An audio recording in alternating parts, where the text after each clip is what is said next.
Hello, ladies. Welcome back to the Mindset to Manifest podcast. We are in the month of love, so episode 5 here today is going to be all about the topic of love. I would be remiss if I did not make this episode about love, considering this Friday is Valentine's Day. I intend that everybody who is listening to this has a wonderful Valentine's Day, enjoys time with their specific person, enjoys time with their self or their girlfriends if they are not in relationship. Obviously, Valentine's Day can be a really big deal for some, and I want to remind you that it is just another day on the calendar. You should feel no different than any other day, and I know it can be hard to turn away from circumstances that you don't find desirable if that's what you are experiencing. But again, today is just a day. It will pass just like any other day. And this is a better reminder than ever to hold on to your power, to continue holding the line, to continue maintaining the state of being that you so desire so that you can manifest the circumstances that you would much prefer if you are currently not in ideal circumstances.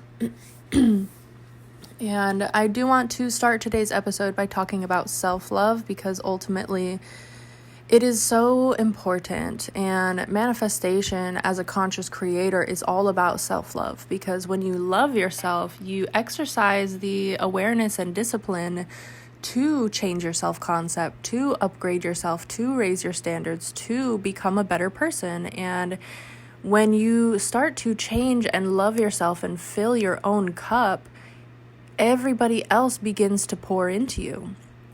And what I have found in my personal journey and in my evolution is when I was not filling my own cup, when I was trying desperately to pour into everybody else's cup and leaving my own bone dry, I was not a happy person. I was not a healthy person. And manifestation was infinitely more difficult than it is now.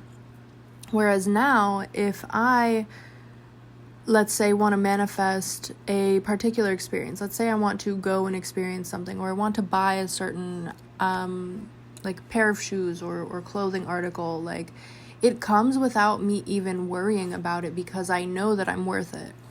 Obviously, as a human being, I do still have things that are outside my self-concept present. So by no means am I this perfect person who manifests everything without any type of work or without upgrading my self-concept. You know, this is the thing about manifestation, is we manifest at different levels. So what you're receiving in your reality is just whatever level you're at in relation to how worthy you feel of the things you desire.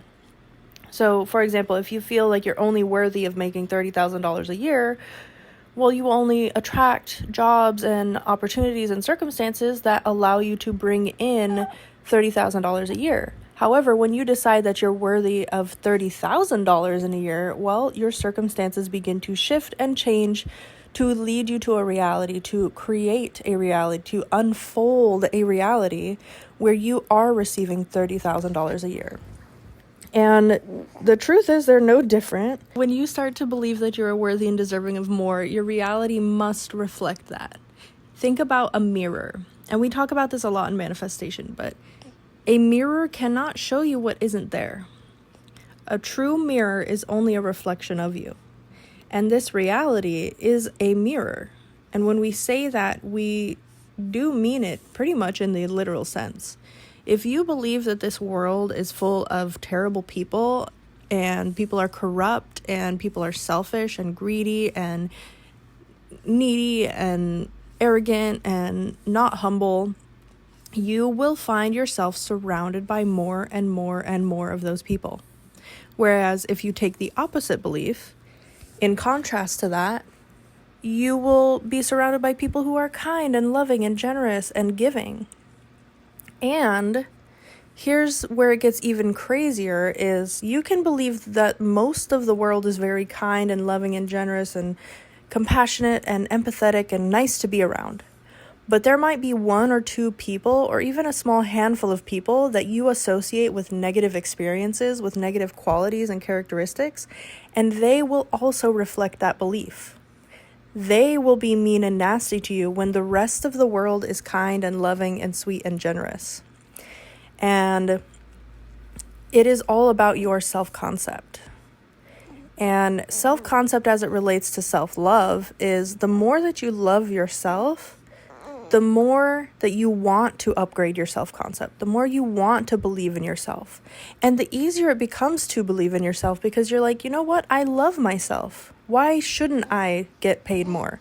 Why shouldn't I live in a nicer home? Why shouldn't I wear nicer clothing? Why shouldn't I drive a nicer car? Whatever that means to you. And this is something, again, on my journey to being a conscious manifester. In the beginning, I really struggled with this. I really struggled with self-love. And I struggled with being able to say, I'm worthy of this thing that I desire. That included feeling doubt and insecurity towards other people, not just in intimate partnerships, but in friendships and in my relationship with my family and strangers and so on and so forth. I pretty much dragged my feet through life, just really not happy, not enjoying it. And I struggled with depression and anxiety for a long time until I finally said, you know what? I love myself and I deserve to feel good. I deserve to feel like I live in a world that loves me back. And that started to shift my behavior and shift my decision making. I started to dress nicer and take care of my body and stop talking to people who are really negative. Or if I wanted to keep someone in my life, like my relationship with my father, for example, he had a habit of venting and complaining about his circumstances. And I was like, Dad, I really love you, but I do not have the space and capacity to be this person for you anymore. I can't just take all of this negativity that you're bringing into my life because I'm really working hard towards my own positivity, my own success, and, being a more positive minded person so I can stop being depressed, basically. And not only did I have that conversation with him, but I also affirmed. I was like, you know what? My dad is a good person. He has a good heart. He understands. He's going to change. He's not going to come and complain to me all the time. He is going to respect my wishes, right? So I did the physical action of telling him, setting a boundary with him, but I also internally shifted. I internally set that boundary of saying, okay, if he starts to talk this way, I'm going to end the conversation, or I'm going to change the subject, or I'm going to express to him, hey, I'm not available to talk about this negative thing. I'm really, I'm intentionally building a life where I am surrounded by positivity, and this just doesn't fit. So from that place of self-love, from that place of saying, you know what, I love myself and I am worthy of more, and I am worthy of experiencing a life where people are, optimistic. People are believers. People have ambition. People have faith that good things can happen. People have faith that circumstances can turn around at any time. I started to really invest in my business and believe that it could work out for me, believe that people cared about the content I was creating, believe that people would listen and be helped by what I put out. And I still have that belief, obviously, and it's not about the numbers for me, because every time I start to get caught up in the numbers, I have to pause and go, wait, but this is that many people.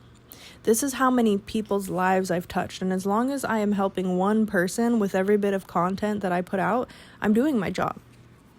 And that really helped me build my self-concept and increase my love for myself, because the more that we lean into our desires, the more that we allow ourselves to take action on our desires, the easier it gets to love ourselves.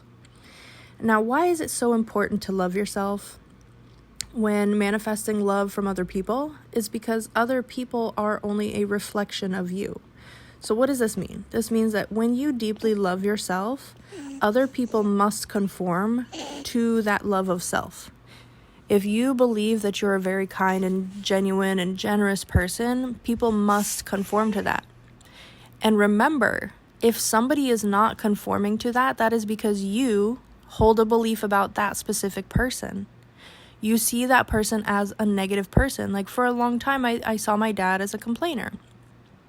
For a long time, I saw him as someone who's very optimistic, very headstrong, very, He's very patient. He has a great ability to persist, but he would complain. He would still complain, and he would complain about one particular issue over and over again. And I'm like, Dad, you don't complain about anything in your life. You're a very joyful person. You're a very optimistic person. You're very patient. You're very kind. You're very generous. But this one circumstance you keep complaining about, right? And that was my self-concept towards him. That was my assumption of him. And when I started to change that, he started to change. His behavior changed. So again, if the way other people are treating you does not feel loving, if you go outside and you don't feel like you're surrounded by loving people, it is whatever your belief is. We have 3 categories of beliefs that ultimately manifest and create our external world. We have the beliefs we carry about ourselves, the beliefs we carry about other people specifically, and the beliefs we carry about the world at large. What this means is, I believe that I live in a kind, just, and fair world. So I see evidence all the time that my world is kind, my world is just, and my world is fair. I believe that I myself am worthy of love, so almost every single person in my reality shows me love. And I also know if I have a specific belief about someone in my reality, that is just my belief. That means if I want that specific person, whether it is my mom or a friend or a stranger or a coworker or my husband, whatever I believe to be true about them is going to be reflected. So if I see them as a complainer, if I see them as an unloving person, if I see them as someone struggling to be optimistic, struggling to navigate life in a positive way, that's my assumption of them, and they cannot reflect anything else. So this is why Neville Goddard, and ultimately, like, this is why in the Bible and in spiritual teachings from multiple other religions, we talk about seeing the God in another person, seeing another person through the eyes of love, seeing the world through the eyes of love, because our consciousness is what creates. When we are aware of something and we become increasingly aware of it, we manifest more of it. And in order to make this world a more loving place, in order for you to manifest a more loving experience, you need to see people, see yourself, and see the world as love, through the eyes of love. What does this really, really mean on a deeper level? This means when you could choose to see someone as being intentionally hurtful, you also have available to you the choice to see them as maybe they're triggered, maybe they're stressed, maybe they're going through a hard time, maybe they are having a weak moment. Because every single human being has moments of weakness. I mean, even reacting to circumstances in a triggered way is, in fact, a moment of weakness. And the more we can choose to have compassion for the humanness of one another, the easier it is to see and create circumstances that are in our favor. So if you have this assumption, if you first step is to recognize, what are you assuming? What do you believe about love? What do you believe about the world? What do you believe about yourself and others? Is it love is hard? Is it you have to work for love? Is love a chore? Is love, something you only see in movies, and it's just like a fairy tale? It's something intangible. It doesn't really exist. People don't really have it. Or do you see love as something that is so free, so abundant, and available for you at any time, no matter where you are in life? Because those two realities exist for you now in this moment. You get to choose whether you see the world as a place that is joyful and expressive and adventurous and safe and fun to be in. And that choice is equally available to you as choosing to see the world as a dark, negative, nasty, stressful, place that is constantly at war. And I know that it can seem difficult sometimes to really believe this, but manifesting a specific person is no more difficult than changing yourself. Because to manifest a specific person is to change yourself. If you are watching this and you currently don't have a specific person in a romantic partnership and you desire that, whether you already know that person or you're just calling in just certain qualities in a person, because I've done both, just know it all comes down to you. It's all about you. Manifesting anything, love, health, money, material possessions, experiences, physical changes, it all falls under self-concept. You cannot avoid self-concept. You cannot manifest and not change your concept of yourself, because to manifest quite literally means to change your concept of yourself, because manifestation is simply a demonstration. What is it a demonstration of? Your self-concept. So, as it pertains to love of yourself, love of the world, love of another, know that manifesting those physical 3D experiences starts with living them from within. If you can sit for a couple minutes a day, here and there, whenever you can fit it in naturally, and not force it, but just sit in the energy of love. What does this mean? To me, when I think about love, what does love feel like? Love feels warm, it feels cozy, it feels safe, it feels like I'm being held. It feels like none of the problems in my reality matter. It feels like I am being taken care of. It feels like all of my needs being met in one moment. It feels like the rest of the world melting away, and I am just in this energy, in this feeling, in this cozy, comfy space of love. And all the stress that I could be holding on to, it's in the background. It doesn't matter right now. I put it on a shelf and I forget about it while I'm in those moments of feeling absolute love. And that is your homework for today's podcast episode, is to meditate in love. Define love. What does it mean to you? What does it look like to you? How does it feel to welcome love into your space? How does it feel when your heart is full of love? How does it feel when your heart is so full of love that tears pour from your eyes? How does it feel to hug someone that you so dearly love that your whole body just feels the richness of that love? And practice it. Practice holding that feeling of love. Practice holding that space of love, that state of being that is love.